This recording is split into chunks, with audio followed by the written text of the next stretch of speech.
Hello friends, আমার অ্যান্সি family ব্লগসে তোমাদের সবাইকে স্বাগত জানাই। আশা করছি তোমরা সবাই ভালো আছো, সুস্থ আছো, আর আমিও খুব ভালো আছি। আর আমার ছোট্ট অ্যান্সিও ভীষণ ভালো আছে তোমাদের ভালোবাসাতে। তো আজকে আমি তোমাদের সঙ্গে যে ভিডিওটা শেয়ার করতে চলেছি, 5ই মে আমার অ্যানিভার্সারি ছিল। তো তারই কিছু ভিডিও তোমাদের সঙ্গে শেয়ার করব। ঘরে যা রান্নাবান্না হয়েছিল সেটা শেয়ার করব। আর হচ্ছে আমরা একটু বেড়াতে গেছিলাম, হাজব্যান্ডের সাথে আমরা একটু গেছিলাম বেড়াতে।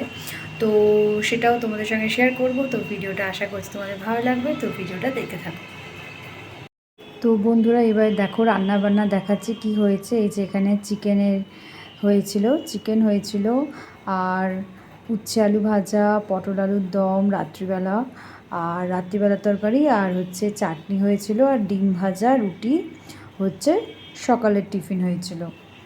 আর মেন কথা হচ্ছে সেদিন আমরা একটু বাইরে সেভাবে খাইনি, আমরা দুপুরবেলা খাওয়া দাওয়া করেই বেরিয়েছিলাম।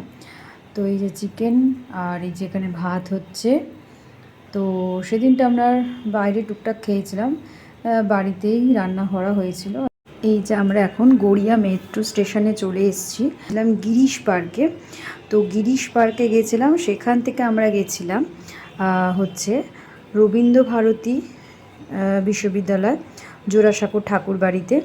কিন্তু দুঃখের বিষয় বন্ধুরা, তোমাদের সঙ্গে জোড়াসাঁকো ঠাকুরবাড়ির আমি কিছুই ভিডিওতে শেয়ার করতে পারবো না, কারণ ওখানে ভিডিও ফটো পুরোপুরি একদম বারণ করা, ওখানে কিছুই তুলতে দিচ্ছে না। তো এই জন্য আমি তুলতে পারিনি, তোমাদের সাথে শেয়ার করতে পারলাম না। কিন্তু অবশ্যই তোমাদের একটা কথা বলবো যে তোমরাও কিন্তু ঘুরে এসো, খুবই ভালো লাগবে। হয়তো ভিডিও করতে দেয় না, ঠিক কথা, কিন্তু দেখো সব কিছু তার ভিডিওর মধ্যে তো আর দেখানো যায় না।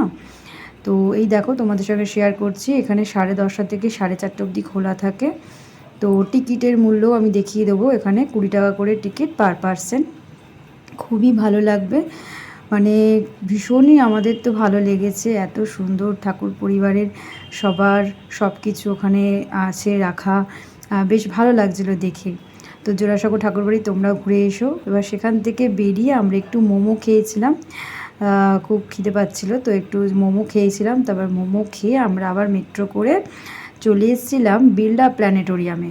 খুব ইচ্ছে ছিল বিড়লা প্ল্যানেটোরিয়ামে যাওয়ার, কিন্তু বিড়লা প্ল্যানেটোরিয়ামে এত ভিড় যেতে পারিনি।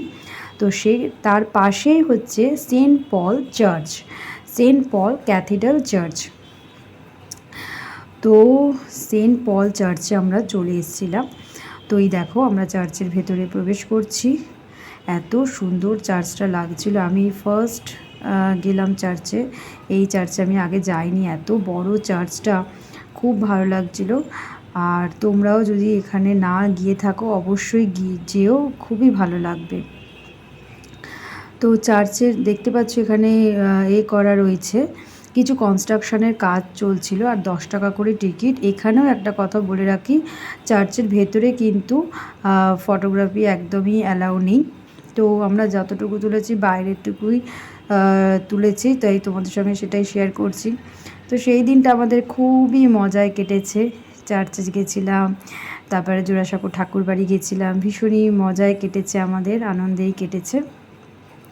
তো ইচ্ছে ছিল একটু সন্ধেবেলার দিকে বা রাত্রিরে ডিনারে কোথাও যাব, তো তারপরে এত রোদ্দুর ছিল সেখানে, আর ঘুরে এই সকালবেলার দিকে ঘুরে আর ইচ্ছে হচ্ছিল না ডিনার করতে যাওয়া। তো সেই জন্য ডিনারটা ডিউই রয়েছে, ডিনারটা অন্য কোনো দিন যাব, যদি যাই তো অবশ্যই তোমাদের সঙ্গে শেয়ার করব।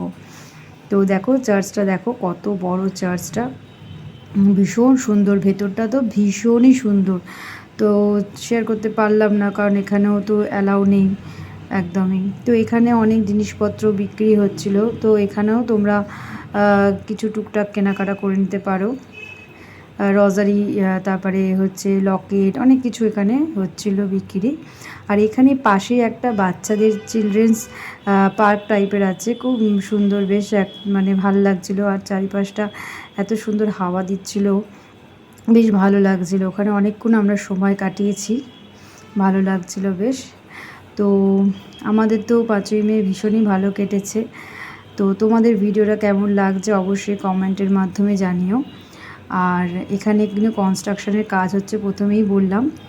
রঙই করা হবে হয়তো, এই জন্য হয়তো ভাড়া করা হয়েছে। আর এই যে জায়গাটা দেখতে পাচ্ছ, এখানে তোমরা ক্যান্ডেল জ্বালাতে পারো। আর এত হাওয়া দিচ্ছিল, ক্যান্ডেল জ্বালানো যাচ্ছিলই না, নিভেই যাচ্ছিল, এত হাওয়া দিচ্ছিল। তো খুব সুন্দর লাগলো আমার এই চার্চটা। মানে আমি ফার্স্ট টাইম গেলাম ঠিক কথা, কিন্তু এবার ভেবেছি আবার যাব। খুব ভালো লাগছিল। 25শে ডিসেম্বর এই চার্চটা ভীষণ সুন্দর সাজানো হয়। 1947 সালে এই চার্চটি ওপেনিং করা হয়েছিল। আর কলকাতার সবথেকে বড় চার্চের মধ্যে হচ্ছে এই সেন্ট পল ক্যাথিড্রাল চার্চ। তো বন্ধুরা, যারা এখনও যাওনি এই চার্চে, তো অবশ্যই তোমরা কিন্তু ঘুরে এসো, খুবই ভালো লাগবে। আমাদের তো ভীষণই ভালো লেগেছে। আমাদের 5th মে তো ভীষণই ভালো কেটেছে।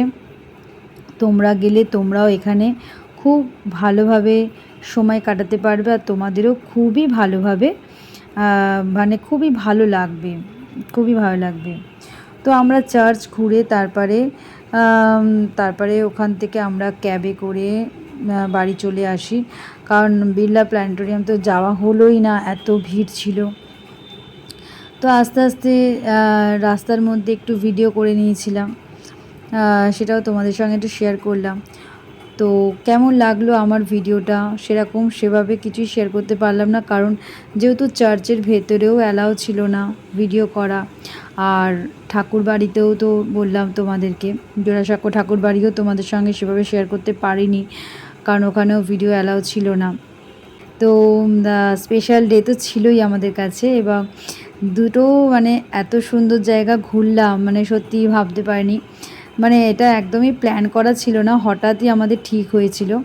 মানে জোড়াসাঁকো ঠাকুরবাড়ি মানে গেলে কি বলবো, সত্যি গায়ে কাঁটা দেবে। যেখানে রবীন্দ্রনাথের জন্ম হয়েছে, ওখানে ঠাকুর পরিবারের যে সমস্ত বাচ্চাদের যেখানে জন্ম হয়েছে, সেই ঘর থেকে শুরু করে উনি যত কিছু সম্মান পেয়েছেন, যে সমস্ত দেশ থেকে রবীন্দ্রনাথ ঠাকুরকে যে সম্মান দেওয়া হয়েছে, সব কিছু ওখানে ঠাকুরবাড়ির ওখানে সমস্ত কিছু তুলে ধরা হয়েছে। এত বড় বাড়ি, এত সুন্দরভাবে মেনটেনেন্স করা হয়েছে, না দেখলে পরে তোমরা বুঝতে পারবে না। তাই জন্য তোমাদেরকে অনুরোধ রইল, অবশ্যই কিন্তু তোমরা সহপরিবারে অবশ্যই ঘুরে আসো। দুটো জায়গায় তোমাদের ভীষণই ভালো লাগবে আশা করছি। আর সেন্ট পল চার্চে অবশ্যই যেও, চার্চে গেলে সত্যি মনও ভালো লাগবে। তো তোমরা সেন্ট পল চার্চেও ঘুরে এসো, আর রবীন্দ্রনাথের ঠাকুর বাড়িও ঘুরে এসো, ভীষণ ভালো লাগবে। তো আজকে এখানেই বিদায় নিলাম, আবার নতুন কোনো ভিডিওতে তোমাদের সঙ্গে দেখা হবে। তোমরা ভালো থেকো, সুস্থ থেকো, আর আমার পাশে থেকো, আমাকে সাপোর্ট করো। টাটা।